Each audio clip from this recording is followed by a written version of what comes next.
Hello à toutes, bonjour, bonjour. Je vous accueille toutes aujourd'hui avec Bagheera. Donc Bagheera, on s'est rencontrés il y a quoi? Neuf mois, quelque chose comme ça à peu près, je dirais.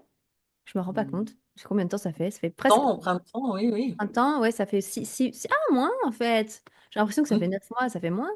Bon, j'ai l'impression que ça fait très longtemps qu'on se connaît avec Bagheera, mais ça fait C'était plusieurs. d'autres. Pardon? On s'est retrouvés d'autres vies pour ça. Ouais, voilà, c'est ça. Euh, Donc Bagheera, on s'est vu en retraite pour la première fois. Et donc Bagheera, elle est, alors j'ai envie de dire fantasmologue aussi, parce que c'est un mot que tu avais sorti l'autre fois, j'aime bien. Mais c'est une artiste et une aventurière de l'éros, de l'érotisme justement, et elle va nous en parler aujourd'hui en live. Et ce soir, vous la retrouverez pour une pratique dont elle va vous parler après, elle va vous expliquer ça mieux que moi. Ok, alors Bagheera, est-ce que tu veux te présenter un peu plus à nous, qu'on te connaisse, qu'on comprenne ce que tu fais, quel est ton univers? Parce que c'est assez, c'est un peu comme le fond d'écran là de Bagheera. C'est très, on sait de quoi on parle et en même temps il y a tellement d'informations parce que tu fais tellement de choses, donc je te laisse en parler.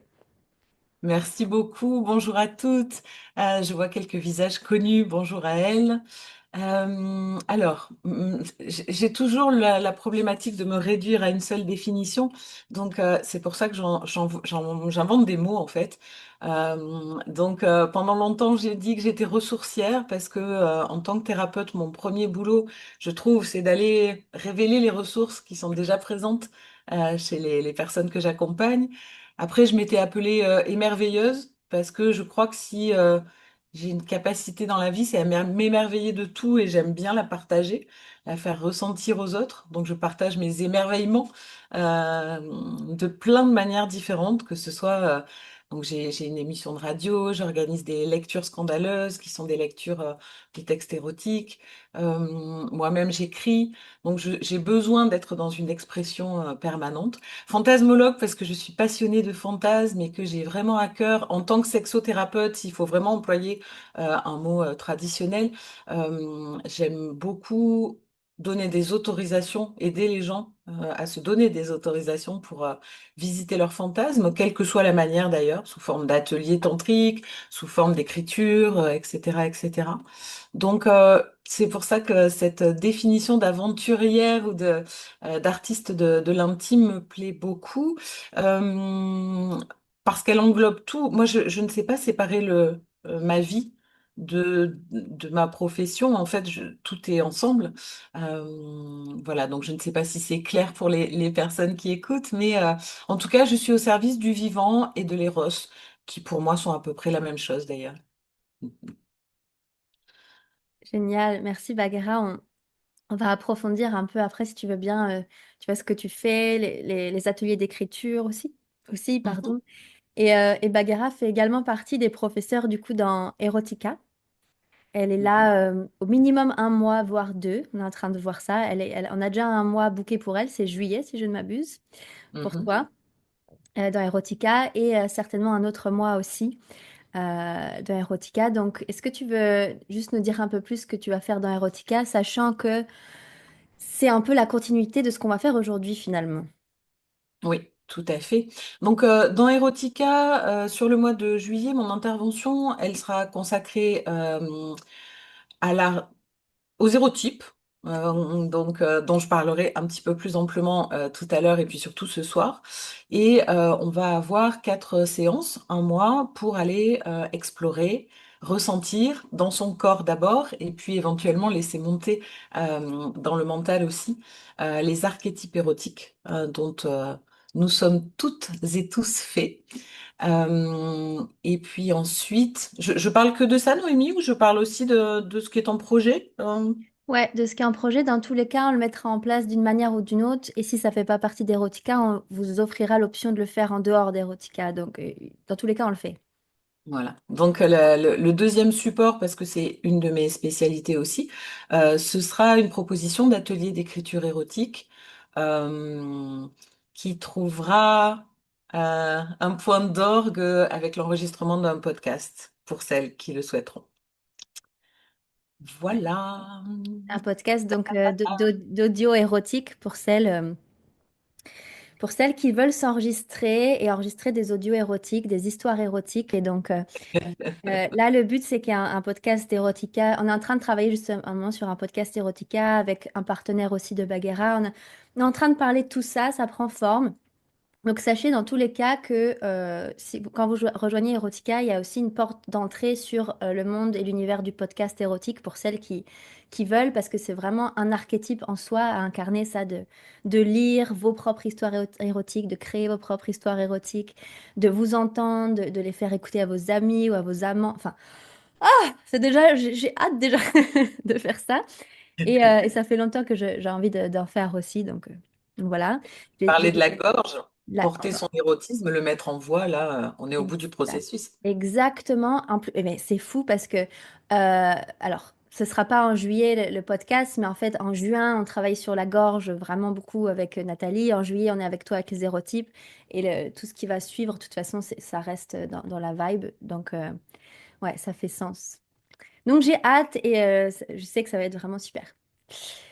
Euh, donc aujourd'hui, toi, Bagara, on vient vraiment parler d'érotisme, de ce que c'est concrètement, parce qu'il peut y avoir beaucoup d'idées reçues autour de ce que c'est ou d'incompréhension autour de ce que c'est. Donc la sexualité, la sensualité, l'érotisme, le plaisir, on est un peu mélangés.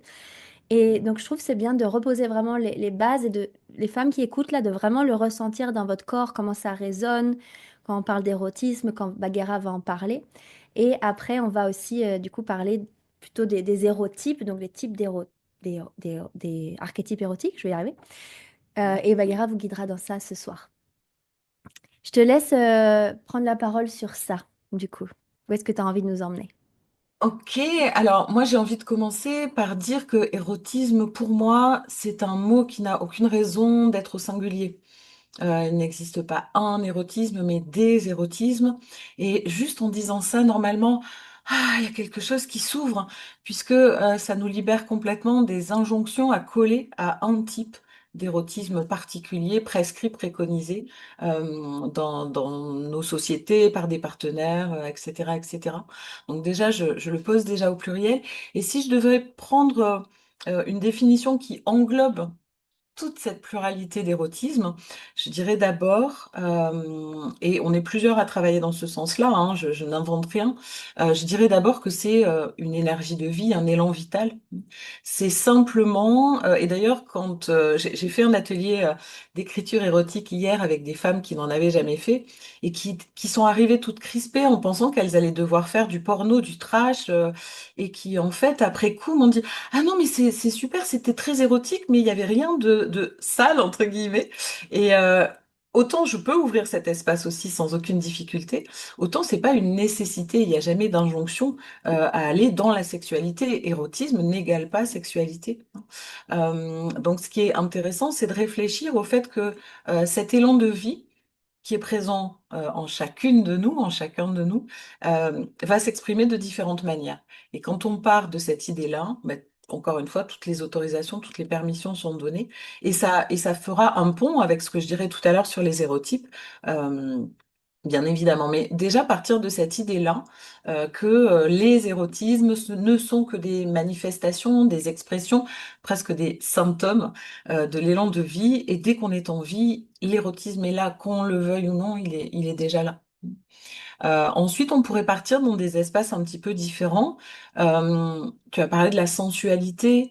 Il y a aussi une appétence à la vie, le fait de sentir la vie en soi, de danser avec la vie en soi, de s'autoriser à jouir. Et là, je ne parle pas de sexualité, hein, mais de toutes les sollicitations, de toute la beauté qui est autour de nous, jouir du soleil contre sa peau, sentir le vent, goûter un fruit, sentir la caresse de l'eau. Je pourrais faire une liste pendant des heures, mais on est déjà dans de l'érotisme parce qu'en fait, on est présent à son corps. Et pour moi, l'érotisme et la vivance, la vivescence même, on pourrait dire, c'est le fait d'habiter pleinement son corps et d'avoir un corps suffisamment ouvert pour qu'il puisse accueillir en toutes circonstances, j'allais dire, les cadeaux de la vie. Et ça, c'est déjà de l'érotisme. Et c'est un érotisme aussi personnel. Ça, c'est aussi important. Il y a beaucoup de personnes qui pensent que l'érotisme ne se réveille, n'existe, ne prend forme qu'avec un ou des partenaires. Or, alors là, pour le coup, Noémie, tu le sers 1000 fois, mais évidemment que l'érotisme, il est d'abord en soi, et plus on cultive son érotisme, son auto-érotisme, son rapport au plaisir aussi, parce que ça parle de plaisir, de s'autoriser le plaisir. On parle souvent du désir, et souvent chez les femmes, ah, les femmes, elles sont compliquées, elles désirent pas facilement, etc., etc. Avant de parler de désir, peut-être qu'il faut comprendre son plaisir. Et c'est en ça que les hérotypes sont un instrument merveilleux, parce que ça permet d'avoir une cartographie de son mode de fonctionnement, en fait, par rapport à l'érotisme, à la sensualité, etc. Euh, donc là, ça serait la deuxième strate, en fait, pour moi, hein, si vraiment je dois définir. Et puis ensuite, il y a une troisième strate de l'érotisme qui est un érotisme. Enfin, quoique non, je pourrais en rajouter bien plus que trois, mais on va faire simple. Il y a une autre strate qui, effectivement, est dans ma rencontre avec l'érotisme de quelqu'un d'autre. Comment est-ce que je danse en tenant compte et en respectant mes besoins à moi, mon plaisir à moi, en allant chercher, en allant nourrir mon désir, mon propre désir, tout en révélant, en respectant celui de l'autre. Et sans m'y perdre, sans me fondre dans le désir de l'autre, sans obéir à quelque injonction que ce soit, à être ceci, à être cela, à être comme ceci, comme cela, à cocher les cases. Mettez du piment dans votre couple, faites ceci, faites cela, faites cela, faites cela. Et plus on vous dit ça, et moins vous serez dans l'instant, dans l'écoute de votre corps, dans l'écoute du corps de l'autre, moins vous aurez de résonance en fait. C'est comme en musique, il y a vraiment quelque chose qui doit se passer et on doit entendre toutes les notes. Donc, prendre sa place en tant que femme, je le dis surtout parce que j'ai une assemblée de femmes là, hein. Oui, c'est vrai parce que c'est vrai que j'ai un flashback là que on en a parlé de ça dans le temple de la salope sacrée. J'ai organisé un week-end comme ça qui s'appelle le temple de la salope sacrée et on a travaillé sur ça le premier jour, je pense.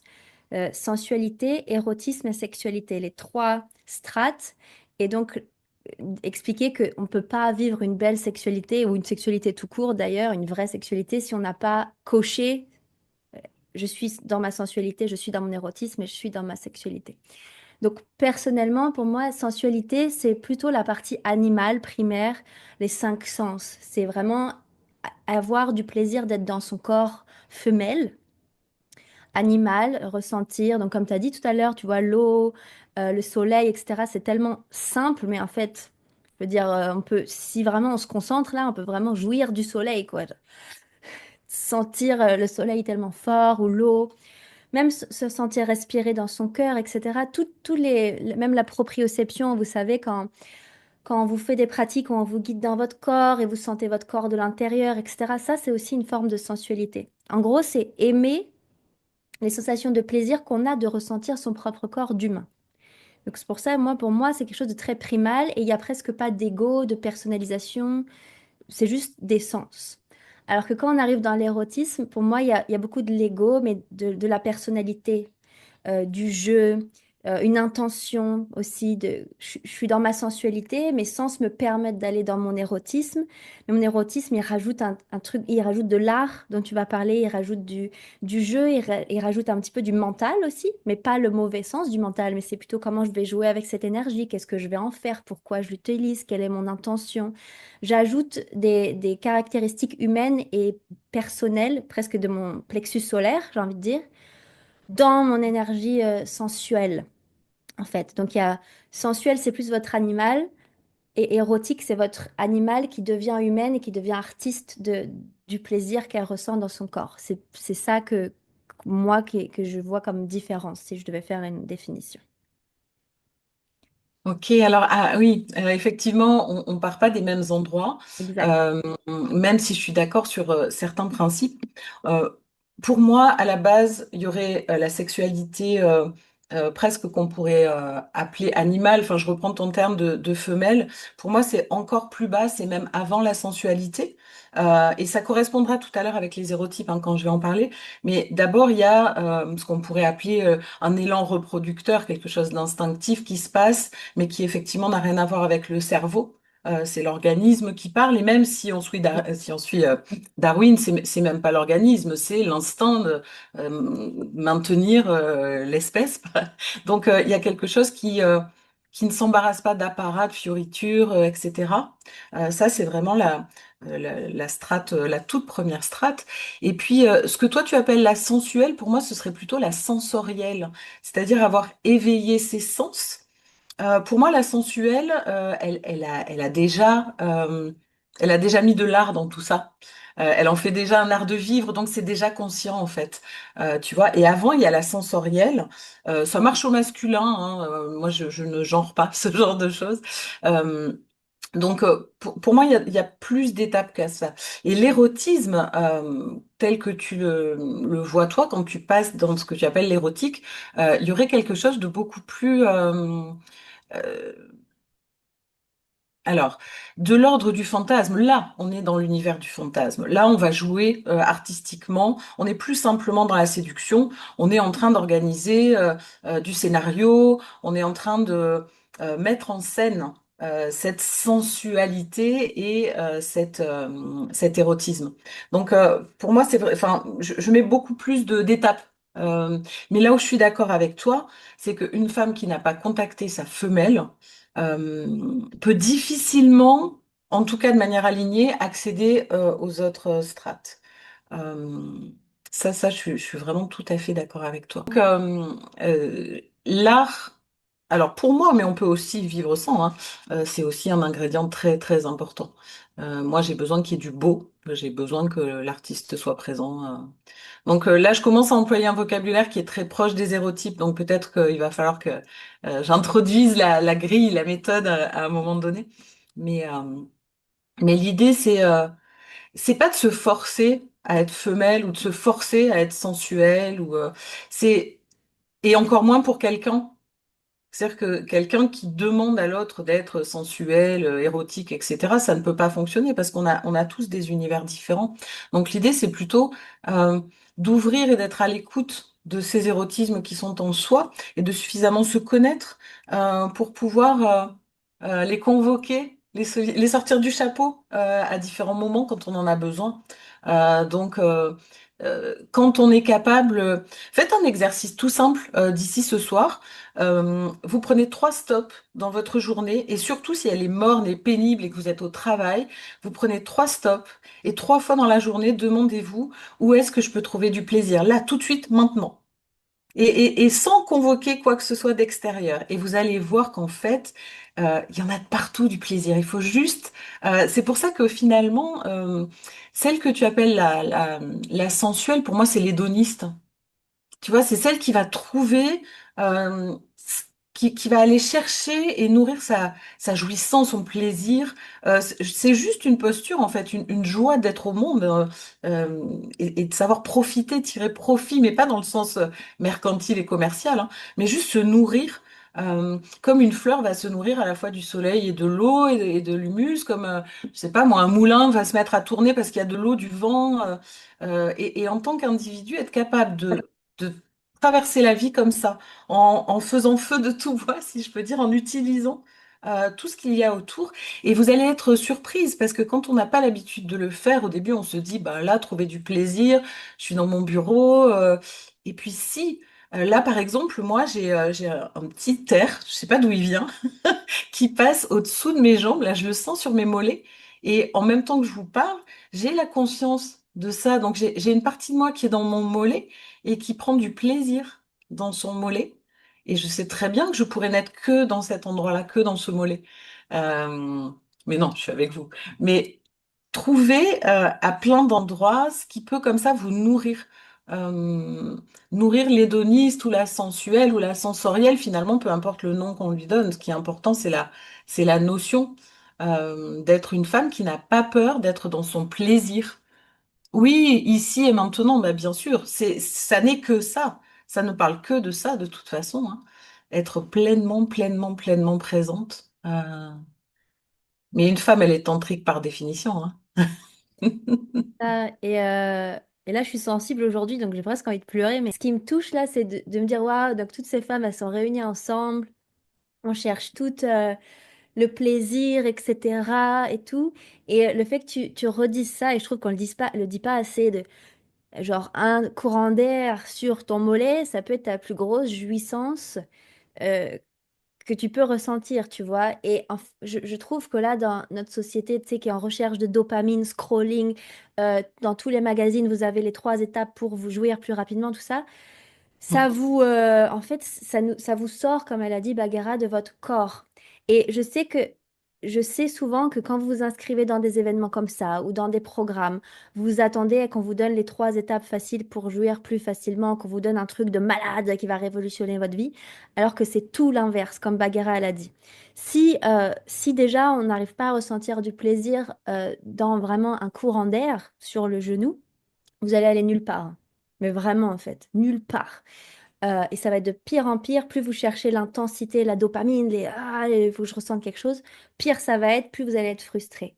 Et c'est pour ça que j'aime bien que tu fasses les détails avec la sensorielle, la sensuelle et puis l'érotisme aussi. Moi, je vais tout d'un coup, je mets la sensuelle dans le même package et c'est bon.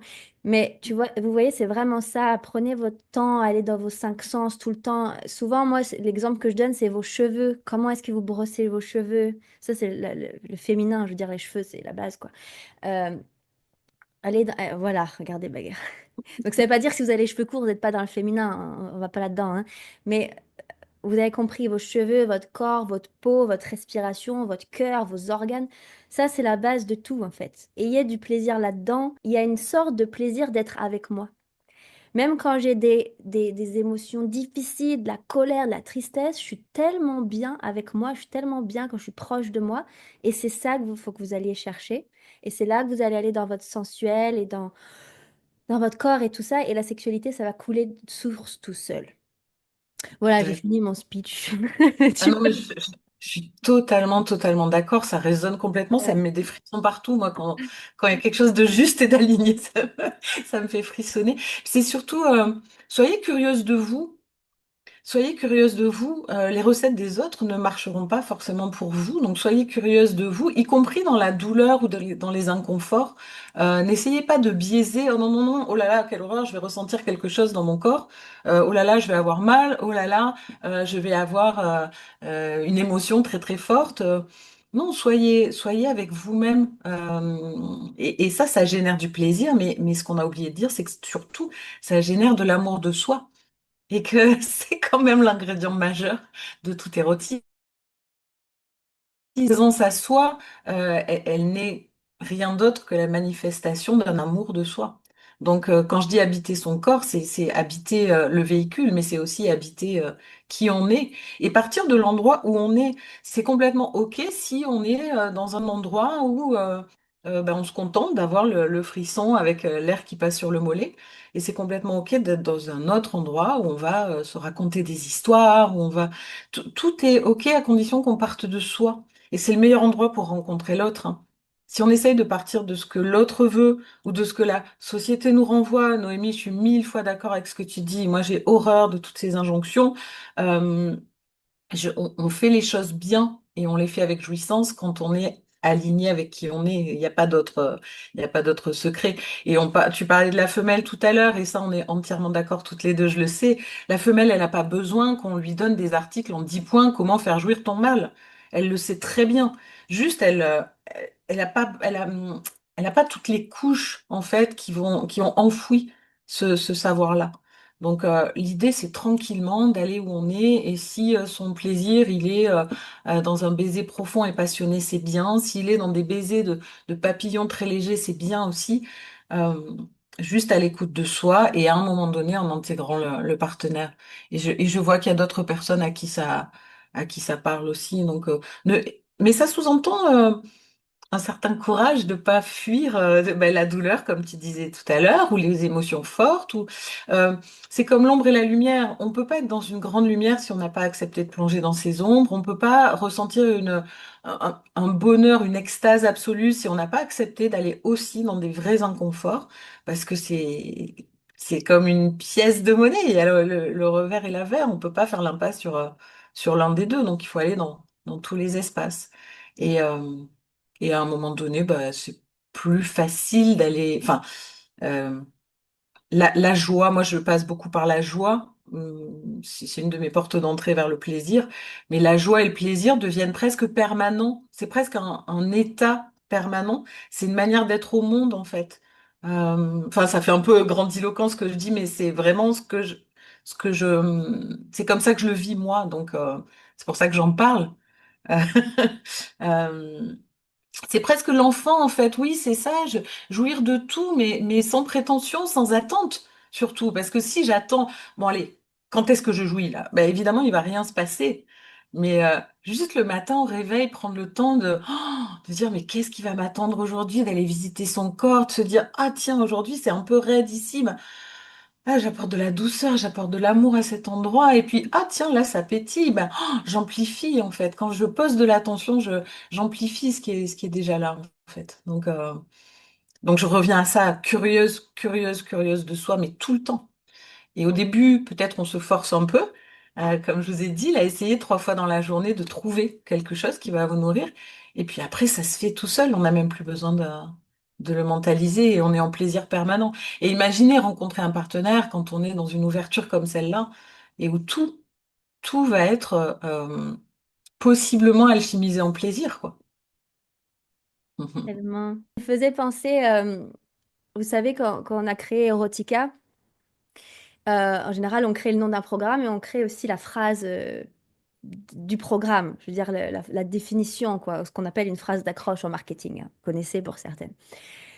Et donc, pour moi, c'était hyper compliqué de me dire, attends, quelle phrase je vais mettre? Il faut que je mette en quelques mots, d'écrire Erotica. En quelques mots, juste la phrase d'accroche. J'étais là, mais attends, là, c'est comment je vais faire? Et on a trouvé quelque chose de très simple, et je crois que c'est 12 mois dévoués à libérer ton potentiel multi-orgasmique. Je crois que c'est ça, sur cette phrase-là, que je me suis arrêtée. Donc 12 mois, ok, c'est le temps du programme. Pour libérer, donc pour lui laisser de la place, et ton potentiel multi-orgasmique. Non, dévoué, mot très important, dévotion, parce que sans ça, pareil, vous faites rien. Ça, c'est l'extrême yin féminin. S'il n'y a pas de dévotion, franchement, ça va avec l'art, hein. Je sais pas ce que tu en penses, Bagheera, mais sans dévotion, il n'y a pas d'art dans votre vie. Et donc, dévoué à votre potentiel multi-orgasmique. Et tout ce que Bagheera vient de dire et ce qu'on vient de dire, ça fait partie de votre palette multi-orgasmique, que ce soit ta jambe Bagheera avec l'air, que ce soit tes érotypes, là, dont on va parler tout de suite. En fait, c'est ça votre potentiel multi-orgasmique. Généralement, quand on entend le mot multi-orgasmique, c'est genre savoir jouir 10 fois d'affilée. Alors, ça en fait partie. Moi, j'aime bien, hein, personnellement. 10 fois, je sais pas, 3, 4 fois, tu vois. Tac, tac, tac, tac. Ça, ok, donc ça fait partie du multi-orgasmique. Mais ça, là, ce dont on vient de parler, ce dont Bagheera va parler avec les hérotypes, ça fait partie du potentiel multi-orgasmique. C'est-à-dire pas forcément quand est-ce que je vais jouir, comme tu as dit, mais waouh, juste capter que, en fait, tu es déjà dans un état orgasmique, là. Quand tu fais l'amour, quand tu es avec quelqu'un, ou même quand tu es avec toi-même, même si tu n'as pas l'orgasme, si tu t'arrêtes 2 secondes et que tu respires et que tu as pleine conscience de toi, tu dis, mais en fait, je suis déjà là dans l'océan de plaisir. J'y suis déjà. Mais avec tellement on a ce goal là de l'orgasme qu'on on fait même plus attention qu'on est déjà en train de voguer. D'un coup, j'ai beaucoup de sensations au niveau de mon bas du dos et d'un coup, j'ai beaucoup de sensations au niveau de mon col et d'un coup au niveau de mon point G. Et en fait, vous êtes dans une palette multi-orgasmique tout le temps sous la douche. Vous brossez les cheveux. Là, vous êtes assises avec nous. Certaines, elles ont de la moumoute derrière elles. Moi, si je me fonds dans ma moumoute, là, je peux partir super loin. Ça fait partie de votre palette. Donc pensez-y bien à tout ça. Et du coup, ça me donne envie de différencier parce que là, on Ouais. dit orgasme à tour de bras, c'est juste un type d'orgasme, c'est-à-dire l'orgasme explosif. Ouais. Même on pourrait dire l'orgaste. L'orgaste, c'est vraiment un phénomène physique sans aucun ressenti. C'est par exemple ce qui peut se passer quand on n'éprouve aucun plaisir dans la relation sexuelle, mais qu'on la consent quand même. Le corps, il va avoir des réactions involontaires, donc des contractions, par exemple, pelviennes, mais ça n'engendre aucun plaisir. Donc là, on est au degré zéro. Il se passe un truc uniquement physique, mais qui ne génère rien d'autre. Et puis derrière, il y a cet orgasme dont tu parles, l'orgasme explosif. C'est l'orgasme auquel s'ajoutent des sensations de plaisir, mais c'est très, très rapide. Et puis après, il n'y a plus rien. Il y a un début, une fin, ça a explosé, ça a déchargé quelque chose, une énergie, un trop-plein, et puis derrière, il n'y a plus rien. Alors qu'il y a des états orgasmiques, effectivement, qui ne passent pas, qui ne sont pas forcément concentrés sur la génitalité, qui vont bien au-delà, et qui peuvent durer effectivement bien plus longtemps, voire qui, comme je disais tout à l'heure, qui sont un état d'être au monde, quoi. Hmm. Tellement. Alors, tu veux nous parler des archétypes érotiques, donc des érotypes, du coup. Déjà, peut-être à quoi ça sert. Tu en as déjà un petit peu parlé, mais à quoi ça sert et surtout un peu ce qui va s'en venir là, de quoi tu vas parler. Puis, tu iras plus loin ce soir et elle va vous guider ce soir justement dans incarner ces érotypes-là. Oui, alors d'abord, c'est pas mes hérotypes, hein, je vais présenter la chercheuse qui est à l'origine des hérotypes. Donc, cette chercheuse, c'est Laura Pinson. On a la chance d'avoir une Française qui a accueilli, rassemblé une somme de connaissances incroyables. Ça fait plus de 10 ans qu'elle travaille sur ce concept. Donc, c'est quelqu'un qui travaille sur cette notion d'érotisme, mais à la lumière des archétypes. Donc, les archétypes, bon, tout le monde a peut-être la référence à Jung, mais l'idée, c'est euh, des grands schémas de fonctionnement qui sont universels, qui sont intemporels, qu'on va retrouver de tout temps dans tout lieu. Par exemple, l'archétype de la mère, l'archétype de la vieille femme, de la femme sage, l'archétype de la jeune fille, de l'enfant, juste pour donner quelques exemples des archétypes féminins. Et Laura, elle a eu cette idée brillante de croiser les deux et donc d'aller chercher des identités comme ça, érotiques, sachant que son but n'est pas du tout, souvent c'est un peu galvaudé, de coller des étiquettes et de dire moi je suis ceci, moi je suis cela, mais plutôt de montrer des dynamiques qui s'installent et aussi d'aider à se connaître mieux, à cartographier son territoire érotique, à savoir un petit peu où on se situe et comment surtout on se déplace à l'intérieur. Parce que j'aurais pu, certains le font, vous donner à l'avance, par exemple, le questionnaire sur enfin, l'érotest qui est en ligne, mais ça n'a pas d'intérêt avant d'avoir compris la notion. Parce que vous n'êtes pas un seul archétype, donc vous n'êtes pas un seul hérotype. Au contraire, l'idée, c'est d'aller vous balader dans les uns et dans les autres hein, pour les rendre extrêmement riches. Oui, Aline, je sais, je t'ai reconnue. On a fait un stage ensemble, pendant lequel j'ai aidé Laura. Donc oui, oui, Aline, elle connaît bien. Donc moi, j'ai rencontré Laura très tôt. Bah, c'était au cours d'un sommet. Souvent dans les sommets, comme j'ai pas beaucoup de temps dans ma vie, enfin, je fais deux choses à la fois. Donc je sais plus ce que je faisais, mais je sais que j'ai tout lâché en entendant Laura. Et je suis venue en me disant, c'est quoi ça? Je veux. Parce que sa manière de parler de tout ça, ça a éclairé des pans entiers de ma vie personnelle, intime. Euh, Moi, pour plein de raisons, j'avais des hontes, j'avais des ombres, j'avais des peurs aussi, liées à certaines de mes envies érotiques. Et d'un coup, le fait d'entendre qu'il y avait toute une palette de possibilités, qu'il n'y en avait pas qu'une seule, on est quand même dans une société qui formate énormément les hommes et les femmes, hein. Les hommes, ils ont cette injonction de performance, de force, d'initiative, etc. Et puis les femmes, elles ont cette injonction à être dans une grande réceptivité, qui en même temps va quand même stimuler l'homme. Donc il y a aussi des injonctions contradictoires. Donc quand on n'est pas forcément que dans ces endroits-là, on peut se questionner beaucoup et on peut avoir l'impression euh, d'être anormal, et tant mieux, bienvenue à toutes nos anormalités. Quand on a l'impression que tous les autres sont identiques et que soit on est singulier, on a l'impression d'être vraiment soit un monstre, soit, enfin je prends des termes forts, mais de se dire mais bon, je suis pas comme les autres. Mais quand on se rend compte que tout le monde est différent et que tout le monde est dans une multiplicité, une richesse d'érotisme, ça donne toutes les autorisations. Et moi, j'ai pas fini d'explorer. À chaque fois que j'ouvre une porte, derrière, il y en a sept autres. Donc ça, c'est la bonne nouvelle, c'est que ça ne s'arrête jamais. Donc, Laurel, elle a mis tout ça je- enfin, je pourrais dire en théorie, mais je trouve que c'est plus une méthode qu'une théorie. C'est vraiment une approche, c'est pour ça qu'elle forme aussi beaucoup de praticiens d'ailleurs, hein. C'est vraiment une approche qui permet un accompagnement. euh, je reviens à cette idée d'autorisation. C'est-à-dire que moi, je suis sexothérapeute aussi. En tant qu'héroguide, je vais pas dire aux gens, tu dois être comme ci, comme ça ou comme ça. Je vais ouvrir des portes, en fait, et les aider à eux-mêmes ou elles-mêmes s'autoriser toutes ces portes et pas se limiter à une seule. Donc, moi, je prends, et surtout pour ce sommet, là, je prends l'entrée sexuelle parce que ça me paraît être très parlant, justement, dans la problématique de l'orgasme, etc. Mais c'est bien loin d'être réduit à ça. Il y a aussi toute une dimension, ce qu'on est dans son hérotype, on va l'être aussi dans sa relation à l'autre, on va l'être aussi dans sa manière d'interagir avec la vie, dans sa manière même dans son métier, hein, professionnellement, ça va avoir des résonances, des échos. Donc, encore une fois, pour moi, on peut pas tout dissocier, c'est pas possible. On est un paquet entier, quoi. Et c'est important. C'est ça être aligné, en fait, hein. C'est être à tous les étages de sa vie dans les mêmes dispositions. Et donc, ces hérotypes, Laura, elle en a isolé 8, euh, sachant que loin des étiquetages, on les a tous en nous, plus ou moins éveillés, plus ou moins dormants, plus ou moins assumés, mais on les a tous en nous. Et puis on va pouvoir, alors on en a qui sont dominants, on en a dans lesquels parfois on en a un seul, parfois on en a deux ou trois, dans lesquels on va spontanément, plus facilement. Mais c'est toujours intéressant d'aller voir ceux qui dorment justement. Pourquoi est-ce qu'ils dorment? Qu'est-ce que j'ai laissé de côté? Qu'est-ce que je ne veux pas voir de mon érotisme? Et puis, euh, qu'est-ce que je pourrais dire d'autre pour finir la présentation générale?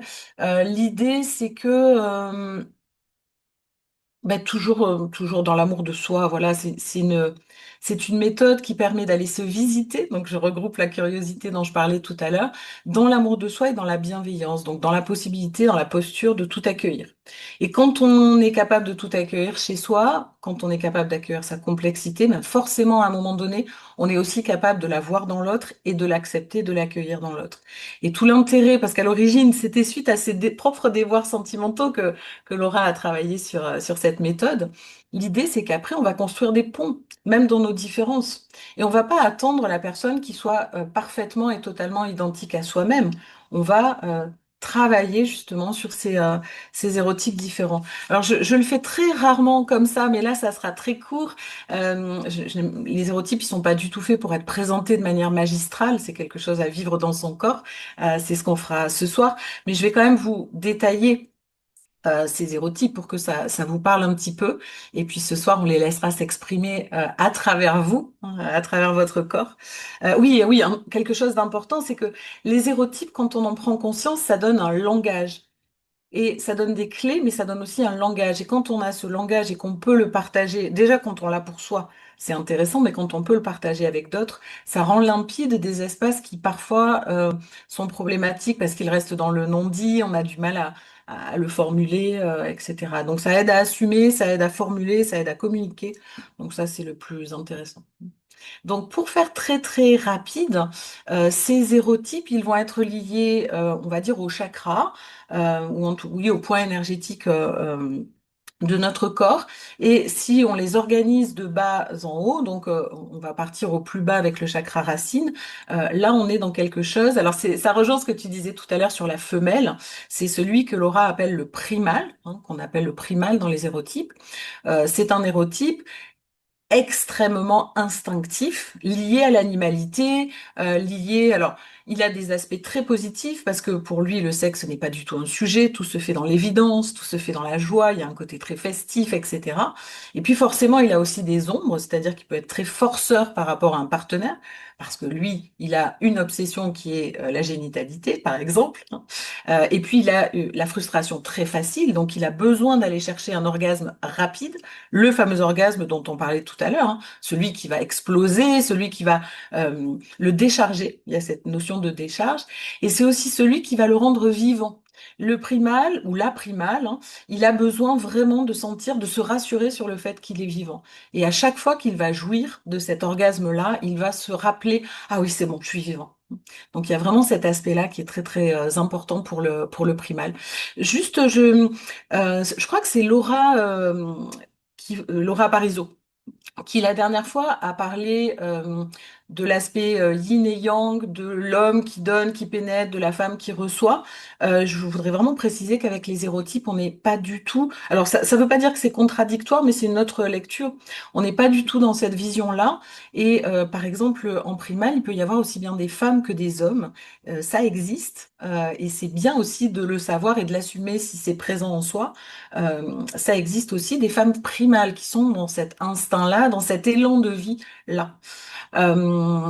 Si je remonte dans les chakras, le second, alors il rejoint un petit peu tout ce dont tu parlais tout à l'heure, parce que c'est un mélange de la sensorielle et la sensuelle, c'est le sensitif. Donc ça, c'est le deuxième archétype. Donc, il a deux aspects, effectivement, les sens extrêmement ouverts, les sens extrêmement développés, mais aussi les sentiments. Le sensitif, il est plutôt sentimental, et lui, son besoin, je fais vraiment, je résume, hein. Son besoin, ça va être un besoin de fusion, de tendresse. C'est plutôt un moteur diesel, il va falloir longtemps pour démarrer. Donc, évidemment, quand on est sensitif, l'orgasme rapide, le petit quickie de 3 minutes, ça ne peut absolument pas satisfaire quoi que ce soit, ni nourrir quoi que ce soit. Et donc, le sensitif, il est dans cette fusion, dans cette sensibilité. Souvent, on le voit romantique, voire un peu fleur bleue. On est dans une société où c'est facilement attribué aux femmes et un petit peu jugé. Euh, donc, j'aime beaucoup Laura, elle appelle ça la libido orchidée. Donc, le sensitif, la sensitive a besoin d'un environnement de sécurité. Il faut que ce soit beau. Si ça sent mauvais, s'il y a un bruit désagréable, ça peut être la goutte, vous savez, la goutte qui tombe là dans le lavabo, ça casse tout. Donc il lui faut vraiment un cocon, quelque chose d'assez idéal, des bougies, des pétales de rose. S'il y a un bain, faut qu'il y ait de la mousse. Il faut que ce soit bien chaud. Donc tout ça, c'est vraiment important pour le sensitif parce que là, il va s'autoriser en fait. Là, il va pouvoir aller dans sa sensualité, voire dans la sexualité, mais il peut pas y rentrer. Ah, je vois qu'il y a des identifications qui sont. On est dans une société qui obligatoirement range les hommes dans la case primale. La case primale, c'est la case, on pourrait dire porno, même si c'est pas uniquement ça. Or, ça n'est absolument pas vrai. Et même en thérapie, je vais pas dire 80% des cas, ah, si je peux le dire, quasiment 80% des cas d'hommes qui viennent en disant, ouais, moi je suis primale. Il suffit de 2 heures de discussion pour qu'ils repartent en étant tout autre chose. Et très souvent, en fait, ils sont sensitifs. Et à l'inverse, il y a beaucoup de femmes que la société dans laquelle on vit euh, place d'office, renvoie d'office à un profil sensitif. Or, elles ne sont pas que ça. Elles peuvent l'être et c'est totalement OK. Moi, j'ai aucun jugement sur aucun des hérotypes. Je les aime tous et je les chéris tous en moi-même, donc évidemment chez les autres aussi. Mais ce qui m'insupporte, c'est que des gens soient prisonniers, en fait. Et je redis, Laura y tient beaucoup, ce ne sont pas des étiquettes, ce ne sont pas des cases, des boîtes dans lesquelles on se range définitivement. Et ce ne sont pas non plus des cases dans lesquelles on se range en fonction de son genre. Ça, c'est vraiment important de l'avoir en tête, hein. Donc là, j'étais sur le sensitif. Qu'est-ce que je pourrais dire?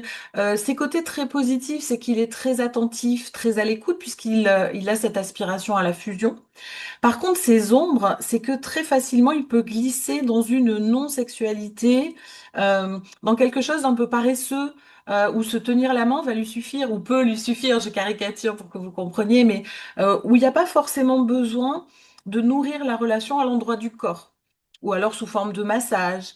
Donc il y a quand même une certaine exigence chez le sensitif. Par contre, évidemment, c'est un cœur ouvert, pleinement ouvert, donc ça c'est très lumineux. Euh, Si je remonte encore un peu, j'arrive à un hérotype, un archétype qui est euh, assez fustigé dans la société et qui est l'archétype transgressif. L'archétype transgressif, donc contrairement, donc le primal, il a besoin de se sentir en vie, le sensitif, il a besoin de se sentir en sécurité. Le transgressif, lui, il a besoin de se sentir libre.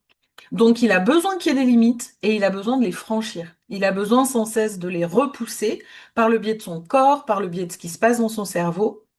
Et je dis son cerveau parce que le transgressif, son organe génital principal, c'est justement son cerveau. C'est tout ce qu'il va pouvoir imaginer, projeter. Quand on est pleinement dans son transgressif, une simple musique, un simple regard, une ambiance, une atmosphère, ça peut déjà projeter énormément de fantasmes dans l'esprit. Et du coup, ça lui donne un attrait très fort pour tous les jeux de pouvoir, les jeux donc de domination, les mises en scène, le fait de jouer un autre rôle, de se déguiser. Il y a vraiment quelque chose on parlait tout à l'heure de l'artiste, j'y reviendrai après parce que c'est aussi un hérotype. Il y a vraiment quelque chose cette liberté, cette prise de risque, elle s'allie très souvent à un côté presque rituel et cérémoniel, même si c'est pas tout à fait. Il y a un archétype qui est entièrement dévolu à ça. Ça fait quand même. Il y a un besoin de sortir du quotidien. Il y a un besoin de sortir de la banalité. Voilà, ça c'est vraiment important chez le transgressif. Donc on peut être transgressif à plein d'endroits. Il y a toute une palette. On peut, pour certains, la transgression, ça sera de faire l'amour la lumière allumée, par exemple. C'est déjà une transgression. Et puis pour d'autres, il va falloir aller dans des espaces euh, nettement plus à la frange de ce qui se passe habituellement, avec plein de pratiques. Et c'est un univers passionnant pour ça parce qu'il est toujours très très créatif. Donc c'est quand même un univers qui parle de contrôle, hein, parce que notamment la personne qui donne, elle va avoir besoin d'abord de maîtriser les pratiques, évidemment, hein. Quand on donne le feu, il vaut mieux maîtriser, hein, pas faire ça en amateur. Euh, et en même temps, la personne qui reçoit, elle a besoin d'être extrêmement au clair sur ce qu'elle veut recevoir. Donc, ça veut dire que c'est quelqu'un qui est tout à fait conscient de ses besoins, mais aussi de ses limites, et qui est capable de les formuler très, très, très clairement. Donc, par exemple, là, je prends l'exemple du BDSM, même si ce serait dommage de réduire le transgressif au BDSM, hein, bien sûr, ça n'est pas que ça, mais ça peut être c'est une partie. En BDSM, il y a toujours des sessions, enfin avant le début d'une session, il y a toujours un moment de discussion dans lequel on dit ce qu'on veut vivre, ce qu'on ne veut pas vivre, ce qu'on veut ressentir ou pas. Donc là aussi, il y a une question de contrôle, y compris de la personne qui reçoit. Alors, ce qui est très très lumineux chez le transgressif, c'est évidemment son imagination débordante. C'est une grande richesse. Par contre, le côté un petit peu plus ombre, c'est que souvent, c'est un archétype qui est refoulé. Les gens ne veulent pas assumer cette partie-là, ou s'ils l'assument, c'est en secret. C'est dans des clubs privés où on rentre par une toute petite porte après avoir monté patte blanche et la lumière est tamisée, comme ça on se reconnaît pas tout à fait, ou bien on y va masqué. Donc il y a un petit côté, alors qui en même temps le nourrit énormément puisqu'il cherche effectivement à transgresser. Donc c'est intéressant, mais en même temps parfois ça peut un petit peu restreindre son plaisir. Il peut avoir à le cacher aussi à un partenaire, ça peut arriver. Donc le transgressif, c'est un petit peu le mal-aimé. Moi, je l'affectionne beaucoup parce que il est quand même très intéressant et très créatif. Un autre de ses aspects négatifs, c'est que il peut, sans s'en rendre compte, objectifier l'autre. Un peu comme le primal. Le primal, il va objectifier l'autre comme si c'était un sextoy. Le transgressif, il peut objectifier l'autre comme si c'était un déclencheur de fantasmes, en fait. Donc, il peut projeter parfois sur une personne qui n'a rien demandé, tout un ensemble de fantasmes. Voilà. Donc là, c'est le transgressif. Si je remonte encore d'un cran, je vais me retrouver avec l'éthéré. Et j'en aurais fini avec les quatre qui sont les plus incarnés, les plus dans la chair, dans le corps. L'éthéré, c'est celui qui a besoin d'une connexion, mais d'une connexion qui dépasse largement et son corps et le corps d'un éventuel partenaire. C'est une connexion cosmique, c'est une connexion au grand tout. Et c'est l'érotype qui passe par le corps pour accéder à plus grand que soi. Donc le corps devient presque un levier et notamment le corps de plaisir. Le corps de plaisir devient une manière de lâcher prise, de s'abandonner et donc d'atteindre des états extatiques. On a parlé d'orgasme beaucoup, mais on est au sommet de l'extase quand même. Donc là, pour le coup, on est vraiment dans des états extatiques qui peuvent durer effectivement très très longtemps. Et il y a une idée de connexion qui est assez proche du sensitif. Sauf que le sensitif, lui, c'est vraiment dans son couple. C'est vraiment limité à la fusion à deux. Alors que l'éthéré, il a vraiment besoin presque de se dissoudre. Il passe par son corps, mais après, il va se dissoudre dedans euh, pour, euh, euh, pour être dans quelque chose qui est de l'ordre de la cérémonie. Tu parlais de dévotion tout à l'heure, euh, du rituel. Il y a vraiment quelque chose de cet ordre-là. Il y a de la présence. Et ce qui va intéresser l'éthéré, c'est plus une relation en termes d'énergie. Qu'en termes vraiment de physique. Donc on est à la limite, si je vraiment je regarde dans l'ordre entre guillemets, c'est le dernier des incarnés. Après on n'est plus dans le corps. Euh, donc ça, c'est l'éthéré. Il cherche une connexion d'âme à âme, il cherche une harmonie, il cherche à se grandir, à faire grandir l'autre aussi. Donc c'est très très beau comme comme univers. Il y a de la méditation, c'est très tantrique, il y a beaucoup de sacralité.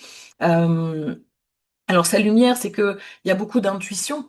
Il y a quelque chose qui est très nourrissant, évidemment, dans la manière de se ressentir soi, de ressentir l'autre, de ressentir l'invisible aussi, et de s'en nourrir. Après, il peut aussi avoir quelques ombres. C'est que l'éthéré, il peut être un petit peu jugeant par rapport aux autres érotismes. Comment ça, une levrette? Ça n'existe pas. Non, donc il peut avoir ce côté un petit peu jugeant par rapport aux autres. Il a aussi un côté très très sensible. Le sensitif peut avoir ce côté-là, mais c'est encore plus développé chez l'éthéré. Donc il est encore dans son corps, mais il faut pas trop non plus le bousculer dans son incarnation terrestre, parce que lui, il est aussi ailleurs. Il a une belle connexion céleste aussi, donc il faut y aller doucement. Qu'est-ce que je pourrais dire d'autre? Oui, bah forcément, il a du mal avec le génital, donc il faut trouver des ponts pour qu'il aille dans sa génitalité. Sachant que ce que je répète, hein, ce que j'ai dit plusieurs fois déjà, euh, l'intérêt, c'est de pas rester bloqué, même si on a une dominante, de pas rester bloqué dans un de ces hérotypes, mais d'être capable de voyager et même de se faire des menus spéciaux, menus du chef, menus signature, en associant différents hérotypes. Donc ça, c'était les incarnés, mais je pourrais parler des heures, donc il va falloir que je regarde l'heure quand même, si je vais trop loin, Noémie, tu me le dis. Ce sont les incarnés, il y en a quatre, et c'est ceux qu'on va visiter ce soir parce que c'est les plus faciles à aller appréhender enfin, dans son corps. Mais sachez qu'il y en a d'autres, bien sûr. Donc on a toute une partie qui s'appelle les sublimés, il y en a trois. On a l'artiste, on a l'architecte, et on a l'alchimiste. Donc sublimer, ça veut bien dire ce que ça veut dire. Ça veut dire qu'on s'est complètement détaché du corps de manière ponctuelle. Souvent, c'est de manière ponctuelle. Et l'énergie dont je parlais tout à l'heure, cette énergie de vie, l'éros, elle est toujours existante, elle est toujours présente. Seulement, elle va se rediriger ailleurs que dans le corps, ailleurs que dans la sexualité, ailleurs que dans la rencontre. Mais on peut la vivre à deux. Par exemple, donc l'artiste, lui, sa quête, ça va être la création, et la création par le beau, par le prisme du beau. Et donc, on peut trouver une personne qui va particulièrement nous inspirer, co-créer une œuvre, donc il y a quelque chose de l'ordre de l'élévation aussi, mais dans ces moments-là, et s'il y a des artistes parmi vous, peut-être que vous le savez, on peut se retrouver dans des phases où on n'a plus du tout besoin d'aller dans le corps, donc pas du tout dans la sexualité, parce que toute l'énergie, elle est sur la création en fait. Donc ça, c'est l'artiste, je passe un petit peu plus vite. Euh, L'intérêt, enfin l'aspect lumineux, c'est que l'artiste, il a cette dévotion au beau qui en fait un très bon partenaire. Par contre, évidemment, l'ombre, c'est que l'artiste, il est très très exigeant et tant qu'on n'est pas dans sa vision, euh, c'est c'est pas bon pour lui. Ensuite, on a l'architecte que tout le monde connaît. L'architecte, c'est celui qui gouverne, qui organise, qui régente un peu un projet notamment. Donc ça peut être créer une entreprise, faire un bébé, créer une famille, ça peut être organiser un voyage. Donc lui, il est vraiment dans quelque chose d'assez fonctionnel. Et il trouve une espèce d'euphorie, de jouissance à être dans cette organisation-là. Donc, il est très utile hein, quand même au quotidien, mais il peut couper du corps et très souvent, ça on l'a toutes vécu à un moment donné. Il y a un nouveau-né qui arrive, on est 100% focus sur le bébé et on n'a pas en tête d'aller badiner ailleurs. On a un projet très lourd à gérer au niveau du boulot, bah, on est 100% focus là-dessus. Donc, ce qui est intéressant avec ces sublimés, c'est notamment dans un accompagnement de couple quand il y a un couple qui se retrouve en difficulté parce qu'il n'y a plus de sexualité incarnée, ça permet d'avoir des clés aussi pour expliquer que ça se passe. Et parfois, il suffit même de le mettre en mots pour que ça se régule. Par contre, quand on est crispé là-dessus, mon Dieu, il se passe plus rien, c'est que il ne me désire plus, ou c'est que elle ne me désire plus, c'est qu'il ne m'aime plus ou qu'elle ne m'aime plus. Bah forcément, on se crispe là-dessus, il n'y a pas de dialogue, et forcément, ça peut mener à une séparation. Alors qu'en fait, vu à travers le prisme des hérotypes, et ça pour ça, Laura, c'est vraiment son... Enfin, je ne connais personne qui ait eu cette lecture-là de la version sublimée de l'Éros. C'est que on va bosser ensemble, on va être partenaires de vie, On va organiser ensemble une équipe, une famille, etc. Et c'est déjà de l'érotisme en fait, c'est déjà de la sensualité. Il y a déjà une énergie qui se partage et c'est très déculpabilisant en fait de savoir que ça existe, que c'est possible. Le dernier sublimé, c'est celui qu'on appelle l'alchimiste et c'est celui qui va chercher dans sa relation avec l'autre à créer une sorte de d'auto-guérison ou de guérison en réciprocité, en fait. Si vous voulez, on pourrait dire que c'est encore un cran au-dessus de l'éthéré, parce que là, cette fois-ci, il n'y a plus du tout besoin du corps. Donc, si vous voulez, l'éthéré, il part du corps pour aller vers le haut. L'alchimiste, il est déjà de toute façon en haut. De temps en temps, il peut faire des incursions. Si vraiment il faut aller dans la matière pour faire quelques actes de guérison, je pense à des pratiques, par exemple, le breathwork. Tu l'utilises souvent, Noémie. Le breathwork, c'est typiquement un mince, je parle trop. C'est typiquement un alchimiste qui revient dans le corps juste pour aller alchimiser, justement, pour aller transmuter, etc. Puis hop, après, il va repartir. Donc, sporadiquement, il peut revenir dans le corps, mais c'est pas son élément principal. Et là aussi, ça peut se partager. Et très souvent, ce sont des personnes qui, dans la relation, vont trouver ça, vont encourager ça, vont trouver ça.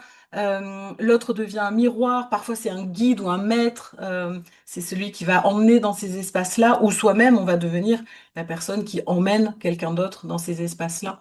Donc c'est assez intéressant, ça donne du sens, il y a du développement spirituel, personnel, donc ça c'est très positif. Le versant un peu plus, alors je ne veux pas dire négatif parce que je porte jamais de jugement sur aucun des hérotypes, mais on pourrait dire que l'ombre, c'est que il y a une tendance à la désincarnation. Donc ça peut être des personnes, celles qu'on appelle perchées, à qui il faut rappeler l'ancrage régulièrement. Et quand je dis perché, c'est avec beaucoup de tendresse, hein, parce que ça peut m'arriver moi-même.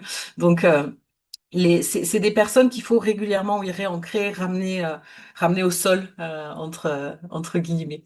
Et j'accélère parce que je sens que je parle trop. Je termine avec le dernier, qui est le dernier par hasard, qui s'appelle le versatile. Et le versatile, c'est celui qui embrasse tous les autres. Non seulement il les embrasse, mais il a besoin de naviguer dans tous les autres. Le versatile, c'est typiquement un érotisme qui ne supporte pas de vivre la même chose sans arrêt. Le sensitif, par exemple, c'est l'inverse. Oh, merci Sabrina.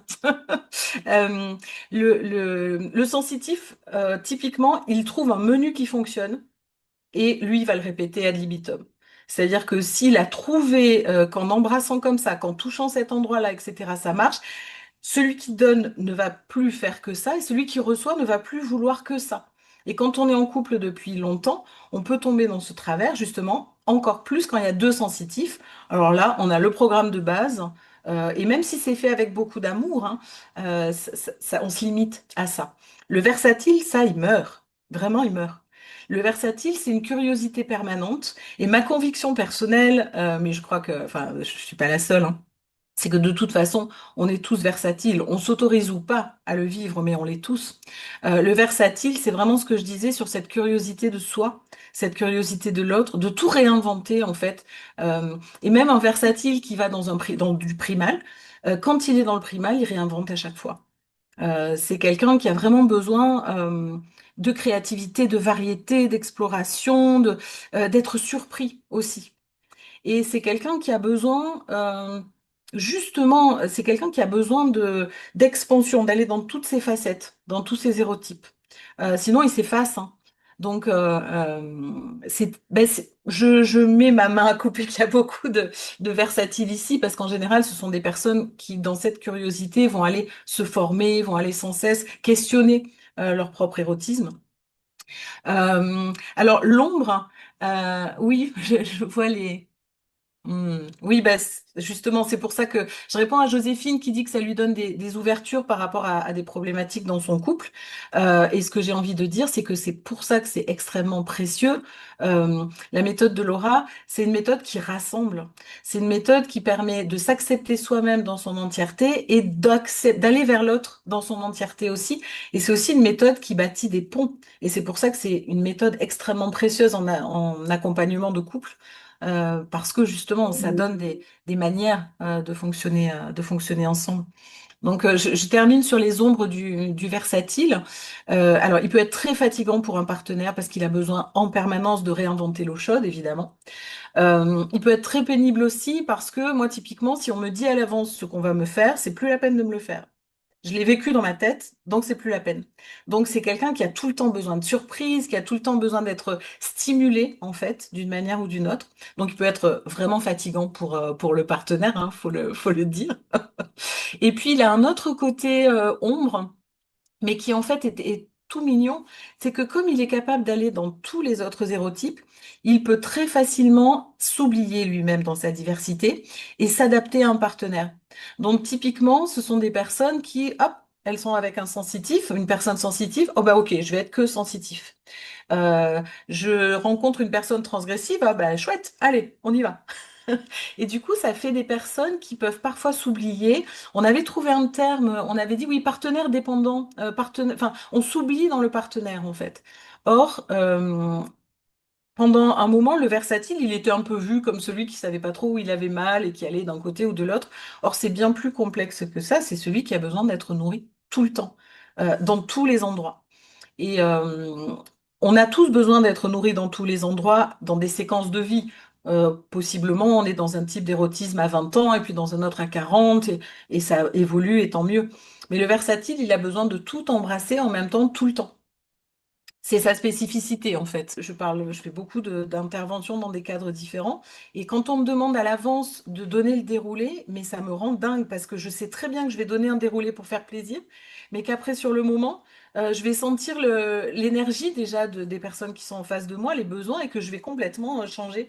Alors il y a quand même une structure, hein, rassurez-vous. En plus, j'ai mon côté architecte qui est très puissant, donc il aime bien que les choses soient travaillées, préparées, mais sur le moment, j'ai besoin de me sentir dans ma liberté en fait de création.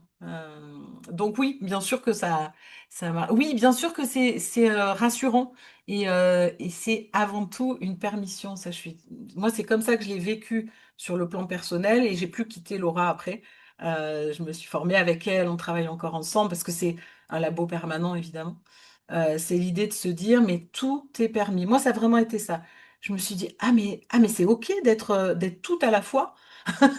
Ah mais d'accord. Et ça a tout changé en fait. Moi, ça a changé à tous les étages de ma vie, ça a changé quelque chose. Donc Laura, c'est vraiment, c'est une amie, mais c'est aussi une inspiratrice permanente. Voilà. Donc je crois que j'ai dit l'essentiel. Euh, j'ai trop parlé, c'est ça? Trop non, Est-ce parce que- que en fait c'était passionnant et je me rappelle quand j'ai découvert Laura, je crois il y a 6 ans, quelque chose comme ça. J'avais écouté ses masterclass, elle en avait fait trois d'un coup sur les hérotypes et après des guidances et tout. Et moi j'étais là, waouh, mais c'est trop Ah bien! oui. Et j'étais vraiment à fond dedans et de me rendre compte que j'étais à la fois, j'étais, bon, ok, versatile, mais j'étais à la fois primale et que c'était ok. Juste de voir un sexe masculin, ça me rend complètement dingue. Et en même temps, de me connecter à Dieu en même temps, ça me rend complètement dingue. Je veux dire, ok, donc je peux être tout, j'ai accès à tout dans mon corps et de shifter de l'un à l'autre en quelques secondes aussi. D'un coup, t'es, dans ton plexus, dans ton chakra cœur et d'un coup, tu es dans le plexus solaire et d'un coup, tu es dans le primal, etc. Et je trouve ça vraiment incroyable. Et en plus, je suis très contente que tu aies pris la parole aujourd'hui parce que énergétiquement, c'était pas possible pour moi. Donc, je dis, Il n'y bah, a jamais de hasard.